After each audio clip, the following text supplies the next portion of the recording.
Oh, good afternoon. I think it is, everybody. As promised, here's the Year 10 revised plan for Term 2. So it's not a lot different from the Year 9 one that I sent out, really, because our aim is still to develop their skills, get them back into learning, reassure them that everything will be okay, re-engage them. So week 1 and week 2 is the catch up. So just let them know what's going to happen. Again, every day a little bit of writing, um, maybe their lockdown experiences, best part, worst part, some good things that have happened. You might want to share some videos with them about the environmental impact, the positive environmental impact, and maybe we can change our ways somewhat. So that'd be great if you could share them with any other teachers, because that would put the positive spin on everything that's happened. So a little bit of reading. Remember to keep up their language skills. They really need that, especially going into level 1 English as they're going to next year. They have to know their language features. So just the basic ones, the shampoo type, imagery. So please keep those up. Their reading skills. I would advise probably things like 3 level guides. I'll talk about that in a moment. And then also they're completing their assessment, which was the creative writing. Okay, so over here, just like with Year 9s, I've shared the same resources, to be honest. Just have a look though. I put a lot more level 3 reading guides that you might want to go through and maybe offer your children an opportunity or get them to have some choice. So if you go into the English Share Drive /resources, and there's a folder for 3 level guides. And please, if you can add them, whatever you can, to it would be good. It made me realise too, we don't make enough use of our journals that are free and in the department, and we can make up our own. That could be something that we could all do, a task maybe for the next couple of weeks. Everyone could just grab a journal and do a 3 level guide or an article. Carol Bellingham has shared an article on lockdown level 2. That could be something you could want to share. It is a little bit arduous for some kids, but for the ones who need the challenge, it's good for them.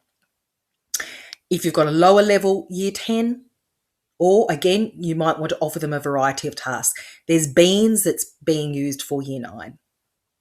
All right. So here there are a variety of reading activities. This Reading Rocket site, as I said, for the Year 9s, really cool. Gives you a lot of sort of activities and skills that you can do. There's Read Theory too for the kids who are a little bit more challenged, those ones who really need that reading activity. So breaking news in English too. So a lot of you have used that. You may not want to use the whole lot of it, all the different sorts of varieties of activities, but you can use a portion of it. Down here too, again, language skills and activities, lots and lots of ARBs, links to that, toolbox, copies of definitions. I think that came from Steve. Teaching figurative language worksheets. Start them off with some simple things, but a little bit over time. And then writing, you've got Pobble, some blogs maybe the apps that can be used. All those new things we've learned, don't forget about those, because that's our learning there. Now, from week 7, they'll start their short story study. So we'll think about what short stories we want for those. We've got some that we've used very successfully in the past, such as Lamb to the Slaughter. There's another one I've shared, or I'm going to share with Rebecca, called The Interlopers, which I used really successfully with a top stream Year 10 quite a few years ago. So in here's the link to what the assessment's going to look like, short answer, the marking schedule. And again, that's in our English Share Drive under Juniors Year 10. Okay, so have a look at that. So areas you'd want to focus on: target audience, setting, character, relationships, and the lessons learned, because there's some of the skills that they're going to obviously need for next year, level 1. That's just a short answer one. So that again should take us through to the end of the term. One thing I really have to emphasize though is that your daily plans go up onto your Google Classroom. The kids are used to that now, and with links to activities for those students who are unable to return, because there'll be some of them. So making sure you do that. Not only that, it keeps you safe. You can put your work up there. They've got their Chromebooks. If not, they'll just have to use some exercise books. You might be able to even put the links up on your projector or something like that, or the work up. So you're enabling those children who can't be here to follow along too. The other thing, of course, is to make sure is that you've established a really good routine. Once you've re-established your relationships, don't leave it in too long before you get themselves into a routine, because we all know that's what kids need. They need that reassurance of a routine. It takes them through to safety again when they've been in such an unsafe period.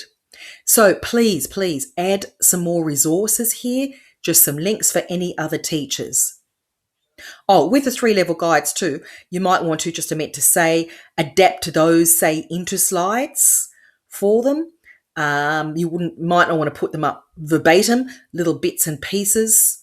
And then when you do that, can you please share that there along with here and let people know? So, many hands make light work or something like that.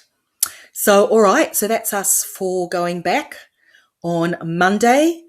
So I'm going in a bit later to do my classroom.